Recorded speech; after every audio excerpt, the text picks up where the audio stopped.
My name's Adele Onyango, and welcome to another episode of Legally Clueless. No, seriously, I have no clue what I'm doing, but I'm pretty sure I'm not the only one. Hey you, welcome to this episode of Legally Clueless. This is what's coming up. I was in a relationship about this time. I was being diagnosed, everything. I think he always knew because my periods would involve me having to sleep for days at a time. I'd be sending him for pills, for painkillers, for everything. And I'm really grateful that he was supportive. He was taking me for disappointments. He was there during my surgery. But this is not the case with all guys, because chronic illness, taking care of someone with a chronic illness is also a job in itself. Having to be understanding, put your own needs aside to care for this person. Where if I'm debilitated on the week of my period, I need someone to take care of me, man. Someone who wouldn't mind that, oh, she stained my sheets. No, whatever. Someone else would be pissed and be like, be a lady or something. But yeah, it's not always easy. And I've had partners who just did not give two shits. Let's just say that. Who would be like, oh, yuck, she's just in my bed, bleeding and sleeping all day. That is part 2 of Keziah's story. We're about to jump right into it. I hope you're doing good though. I'm Nico too.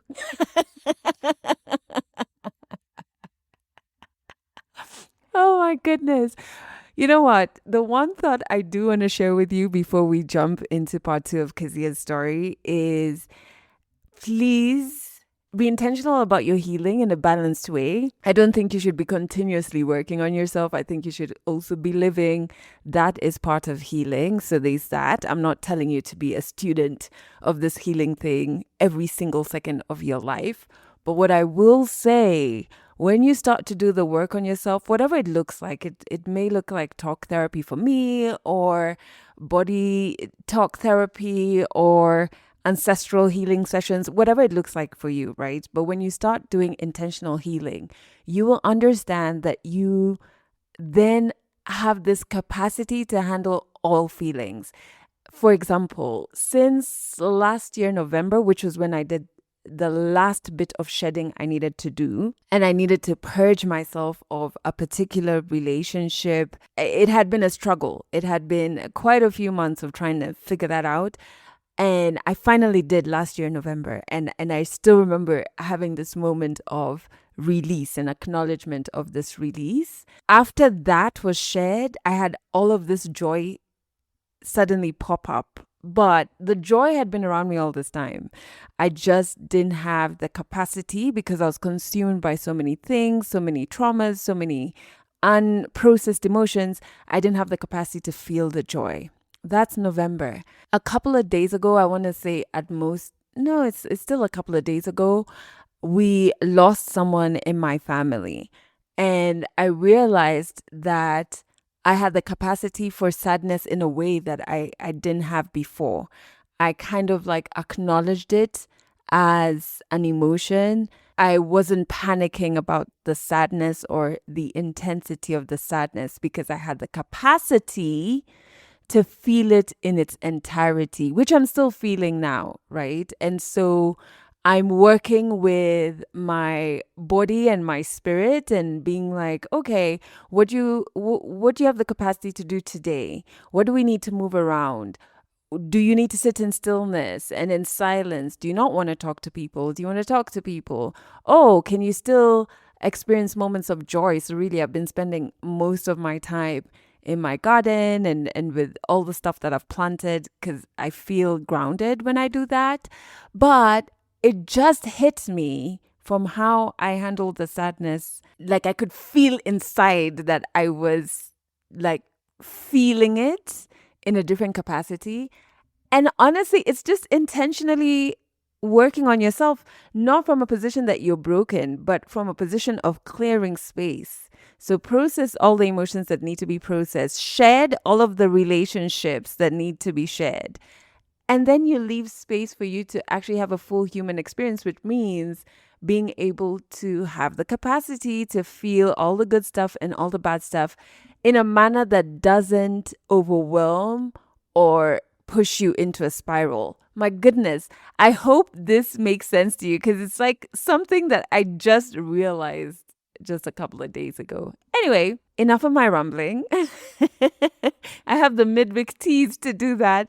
How about we jump into part two of Keziah's story? So, in part one, for nearly a decade, I think 9 years, she has been trying to figure out why her periods come with so much pain, so much discomfort, wondering, are you guys sure it's not endo? She's being dismissed. She's been told, go to counseling because I think this is more of your Can you imagine? The misogyny in medicine is mad. She's being told, oh, wait until you have a baby, everything will be okay. She's being put on contraceptives, which made things worse, until one female gynecologist looked at her scans and said, this is endo. And part two unpacks what came after that. 100 African stories on Legally Clueless. Stories from Africa.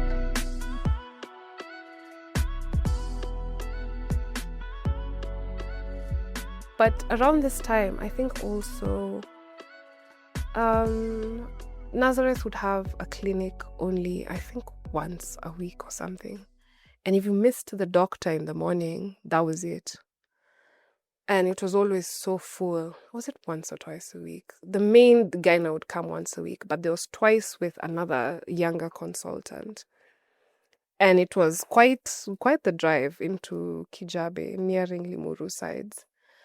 So now with these scans and everything, we think, okay, fine, let's get a second opinion. Because my mom is like, yo, surgery, that's coming too quick.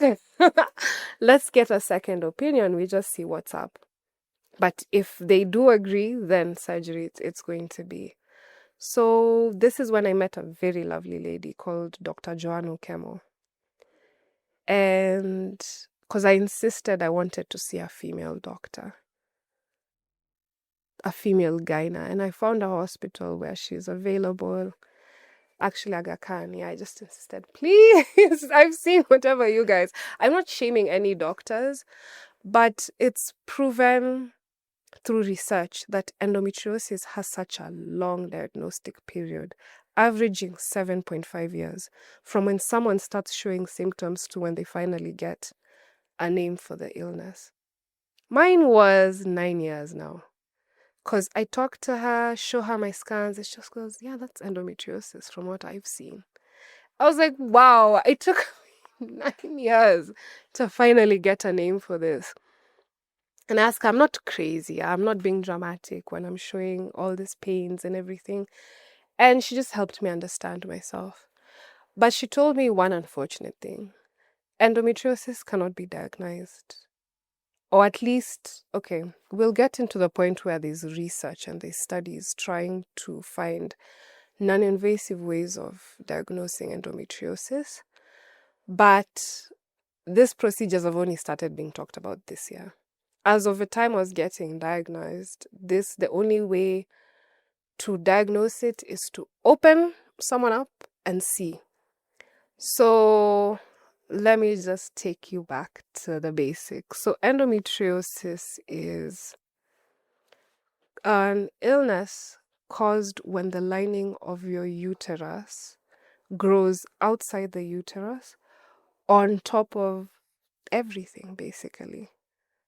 So it can grow on the intestines, it can grow on the bladder, it can even go as far as to reach your lungs, which is what, unfortunately, Jambi Kwaikai was undergoing. So the only way they can say it's even a cyst in itself is not enough to say this is endometriosis.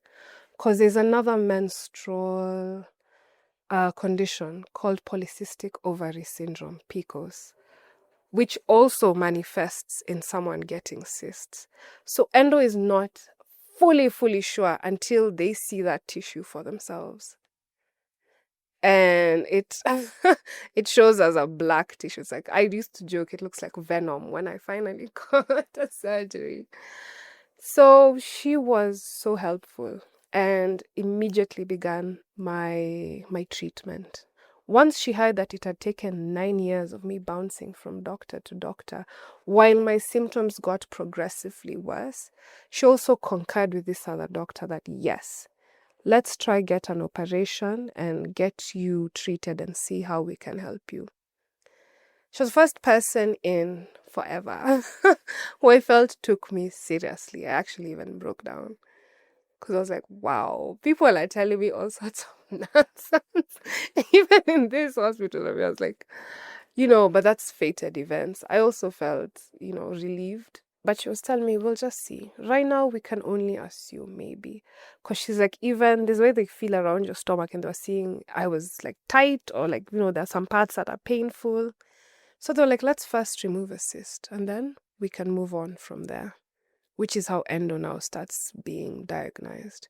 One thing I also forgot to mention to add on to what it is as an illness. During your period, the lining of your uterus sheds. So when this lining with endo has grown over the rest of your organs, during your period, it's going to shed. So whatever organ it's stuck on, it's going to shed along with that, the outer layer of that organ. So yeah, I'm finally able to get surgery.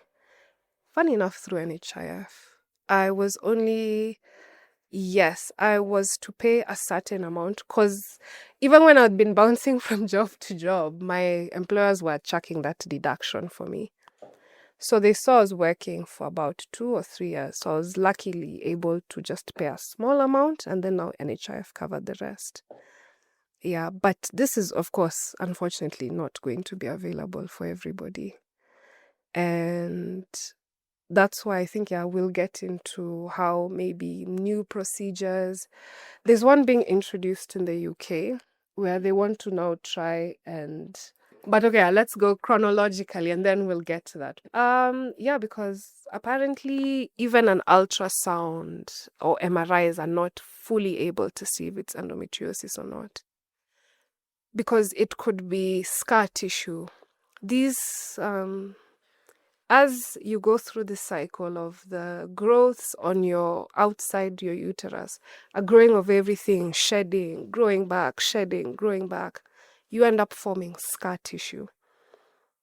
So sometimes the scar tissue is so deep that an MRI or an ultrasound can't show that, which is now what they end up discovering for me.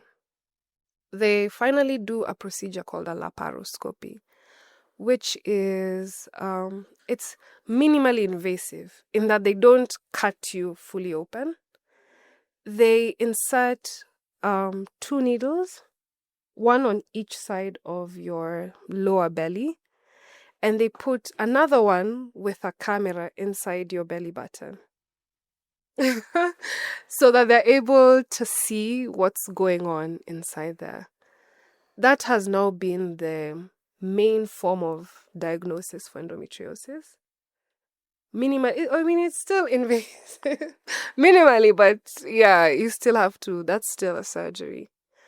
So when I mentioned the scar tissue not being able to be, or hiding the extent of the endo, or even endo itself, for me, my ultrasound was only showing 1 cyst. When they opened me up, they saw quite a number. They were just hiding under scar tissue.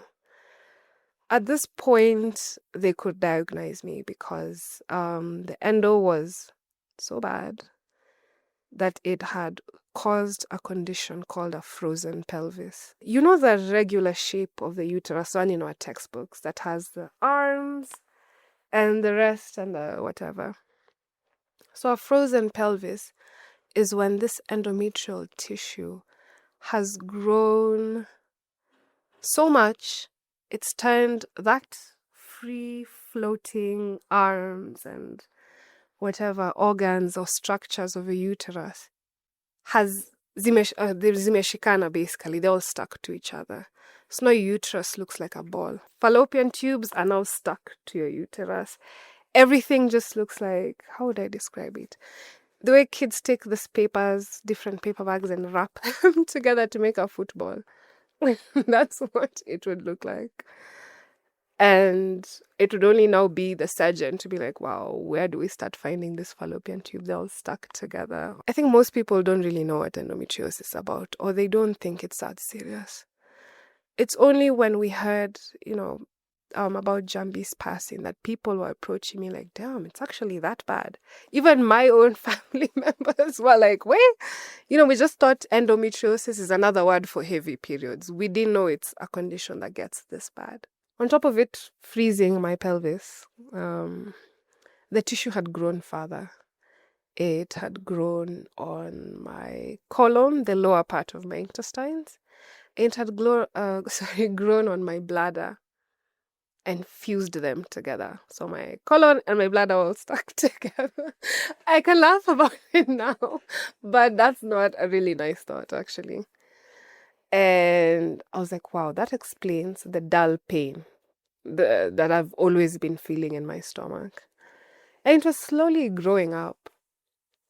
So I was telling my doctor, like, wow, all these people, all these gynas, the people who refuse to believe me, sending me to counseling, telling me, don't do this, don't, it'll stop once I get a baby.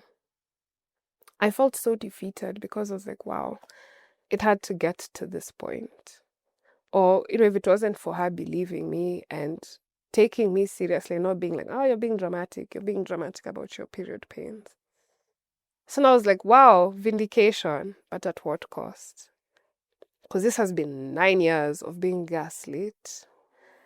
This stuff has grown all over my lower organs. My pelvis is frozen. And they're like, yeah, the chances of you not getting a baby are super slim. Because now we've reached stage 4 endometriosis. I was like, I didn't even have the chance to be at stage 1. I was gaslit, paka now when it's being discovered, it's at stage 4, which was it was disheartening. Yeah, so the laparoscopy helped because it was able to, first of all, diagnose me. It was able to cut the tissue. I told you it's like a black, a black tissue that grows over everything. So they were now trying to separate my organs from each other, trying to see where is her fallopian tube, where does the uterus begin and end. So this was only supposed to be like a 2-hour surgery, they told me. We're just going to take the cyst out and see if this is really endometriosis. But I ended up waking up, was it 4 hours later? Because they're like, yo, it was just a mess. And they're like, yeah, this is a mess. Like, everything's just stuck to each other. They're like, we've never, like, wow, what? Hey. So at this point, I'm also very grateful to the doctor at Nazareth for making me stop the combined pill. Because of the estrogen, endometriosis, they do say is caused, no one knows what it's caused by.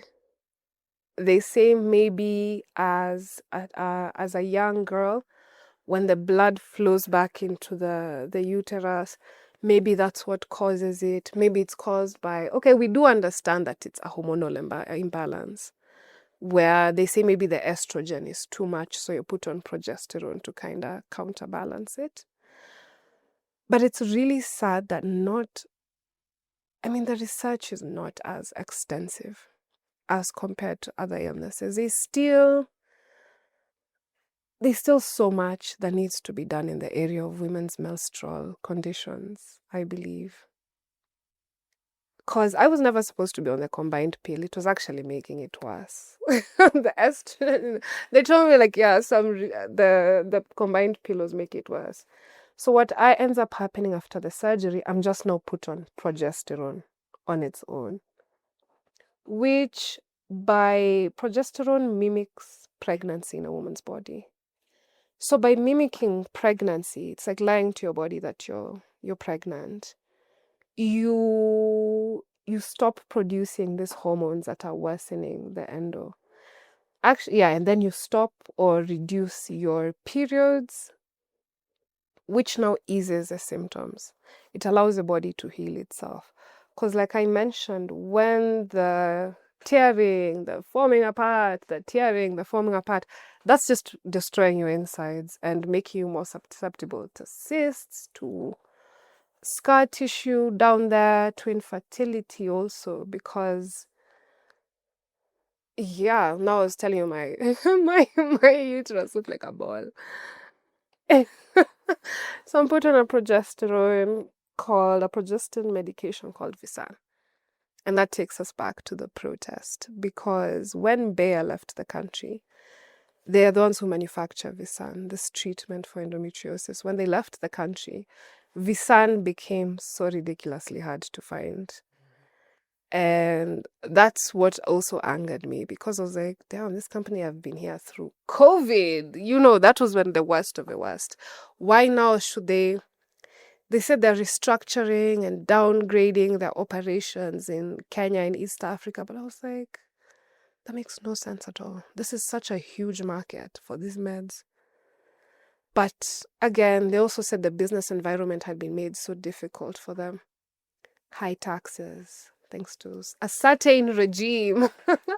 So that's what made me so angry. I was like, damn, high taxes can affect, and you think to yourself, these companies pay taxes, but what kind of taxes are forcing GSK and Bayer, two large pharmaceutical manufacturers, leaving the country? It made me so mad. It made me so bitter. It had gotten to the point where Visan was super easy to get. Even in the hospital I'd done surgery in, suddenly these guys, even themselves can't find it. I'm like, that's wild. A hospital this large is telling me they don't have it in stock. And you're told, hey babes, Paul, you have to go look for it outside. I'd go look for it outside and be told we only have 1 box or 2 boxes. So it was just, I wouldn't be happy for long. I know once this nini ends, it's another hassle of walking around pharmacies going, do you have this medicine? Do you have this medicine? And I also saw a trend in that it became so expensive. It actually quadrupled in price. And it became hard to get. I'd have to send, if I had a friend who was going abroad, I'd be like, just come back with one nini for me. Going to different pharmacies. That's not what led me to go protest, because I was so angry. I was very, very angry at this government, and having to screw me over after I've been screwed over already. I felt very pissed off.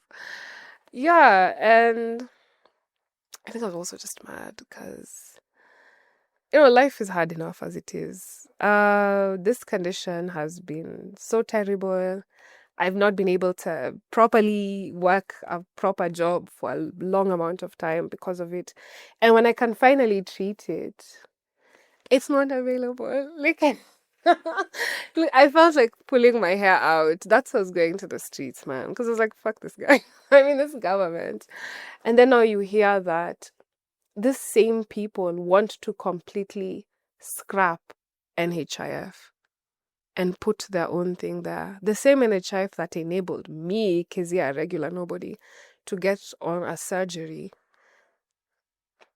What? I was mad. I was like, no, nobody knows what SHIF is going to look like. If I'm able to pay maybe a small amount, a tenth of my surgery fees, and then now NHIF can pay the rest, what's this new stuff going to look like? And with these people there, are they going to watatukulia and then we're being told you just have to chuck everything out of pocket? We don't know what's going on. And that's why I'm still so pissed. I was in a relationship about this time. I was being diagnosed, everything. I think he always knew, because my periods would involve me having to sleep for days at a time. I'd be sending him for pills, for painkillers, for everything. And I'm really grateful that he was supportive. He was taking me for disappointments. He was there during my surgery. But this is not the case with all guys. Because chronic illness, taking care of someone with a chronic illness is also a job in itself. Having to be understanding, put your own needs aside to care for this person. Where if I'm debilitated on the week of my period, I need someone to take care of me, man. Someone who wouldn't mind that, oh, she stained my sheets. No, whatever. Someone else would be pissed and be like, be a lady or something. But yeah, it's not always easy. And I've had partners who just did not give two shits. Let's just say that. Who would be like, oh, yuck, she's just in my bed, bleeding and sleeping all day. Again, back to the, laziness sort of narrative. So yeah, relationships always very tricky to navigate. And endometriosis can also manifest itself in pain during intercourse, which has always been, I guess, an awkward thing to bring up with new partners and be like, I might just feel pain. And someone who's understanding enough to be like, you just say if you're having pain, we'll end it. And some people being like, who won't end it, who won't stop it, and just be like, maybe you're just overreacting. Yes, so it's been kind of tricky to navigate in relationships. Before I didn't quite have a community. I don't think any of my friends had endo, my close friends, but they were really supportive in that I could share my stories about my painful cramps, my painful periods. They would suggest different, herbal remedies like raspberry tea, taking loads of magnesium. I've always felt supported, but I never found someone with the exact same condition as me. It was always, oh, my cousin or my neighbor has it. And I'm like, where are these people? Where are these people? Yeah, but this has been so amazing to see, sharing my story.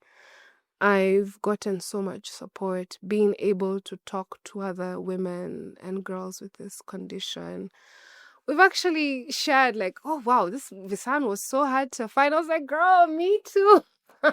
It felt so nice to talk about it.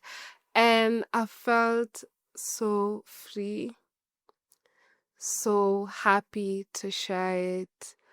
I'd also blame maybe period shame on why I haven't been so vocal about it on my socials.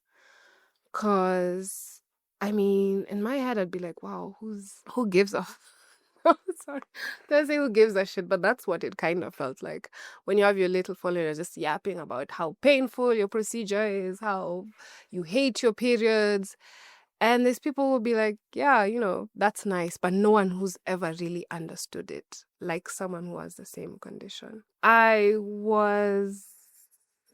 didn't expect it to get that far because we had gone for Mandamano with my friends.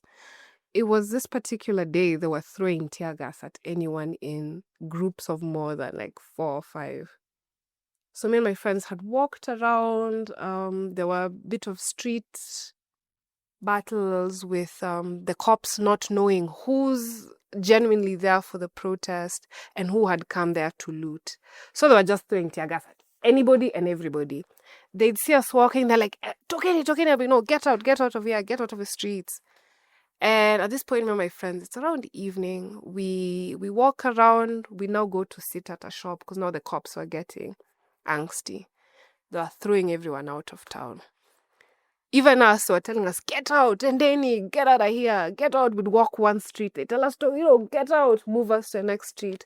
So we went and sat in a shop for a bit, and we waited for about an hour, and we go, okay. Watch out to fika stage. Let's fika the stage. We see mats have started coming back. We see the mats are not yet back. So we're like, let's go back to the shop. We wait another hour. And then hopefully now when people have started coming from work, the mats will now maybe return to town. And we see Larry and his team on the side of the road. And my friends just go like, let's just go say hi to him. So we walk up, start talking, and yeah, he asks me, what brought you here? And yeah, I just told him my story. And yeah, I'm really glad I did, because the outpouring of love and support it's been overwhelming, to say the least. I have met so many other ladies with this condition. I have discovered herbal remedies I never even knew about.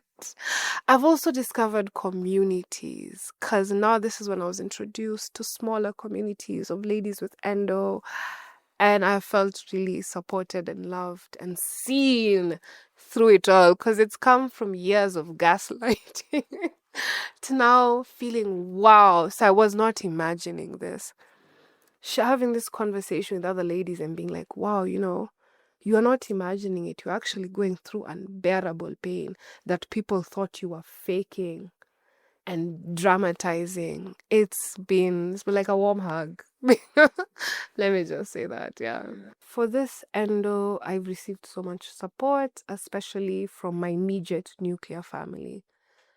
They saw me, even my uncles, who I'd think would be like, ew, don't talk about that with me, I have an uncle who's been so supportive throughout this with my aunt. And they helped after my surgery. They helped me get on supplements to strengthen my body, introduced me to gymming, a healthy lifestyle to kind of manage my symptoms and just get the blood moving, eating healthy, and just mindfulness also. Because endo symptoms can be worsened through stress. So when you're in the gym, taking all of that out, it kind of helps. Yeah. So my family has been super supportive. I'm so grateful for them. My mom has seen me through so many diagnoses. And never once did she say I was faking. That's what I appreciate about her. She saw that, yes, my daughter is actually in pain. People are not believing her. But yeah, she never once said I was faking. So yeah, I'm really grateful for that. My brother has also been supportive. As someone with a chronic illness himself, I guess he gets me. Yeah, and it's been a whirlwind, because my mom is like, wow, so all that suffering was not for nothing. You got to share your story, and other people felt seen. Which was also a part of a protest people are not talked about, that because of this company is leaving the country. Yeah, people have been lacking meds. Inhalers, the Ventolin ones, have been really hard to find now, and even if you find them, they've been increased in price. And having to question our government about that and being like, you just let these people run away? Why? Oh, this healthcare system needs to be fixed. I know what they're trying to do now with SHIF is them trying to fix a system, but we can't trust them completely to not be putting in more loopholes for them to eat. It's like telling people, let's move, you have a bag full of gold coins and it has holes. And you tell them, okay, now to save our money so that the money can stop, the coins can stop falling out of these holes, let's move it to another bag. But even this bag, we're not sure if they've poked holes inside it for the coins to leak out. And honestly, I only think just NHIF was working as it is. It just needed to be improved upon, so that it would be easier to get surgeries or surgical operations without having to jump through loopholes. Because I was lucky I was able to get a surgery through them, but not everyone is lucky to do that also, or to have that. So I honestly don't know if SHIF is the answer, because with the government's proven incompetence, I'm scared we're about to jump from the frying pan into the fire with this new medical system. Okay, so I was reading somewhere, I remember mentioning that before, laparoscopy was the only way to diagnose endometriosis. But there's this new molecular imaging agent called 99-MTC maraciclatide. 99-MTC maraciclatide, which they're trying to use it for visualizing and diagnosing endometriosis without having to do a surgery to see the insides. So I'm still reading about it. All of this has come up this year. So even this article I'm reading about is from July.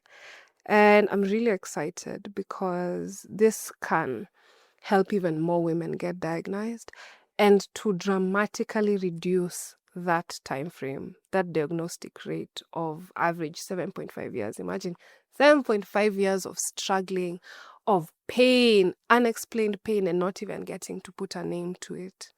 So I'm super excited because it's going to bridge the gap. And yeah, we'll have more people getting on treatment earlier, preventing deaths, preventing, cases where you found it when it's too far gone, when it's grown on your stomach, when it's grown in your lungs, when it's nearing your heart, it needs. I was even reading somewhere that it can reach the brain, but by that point, I think someone is so far gone, ideally, or usually.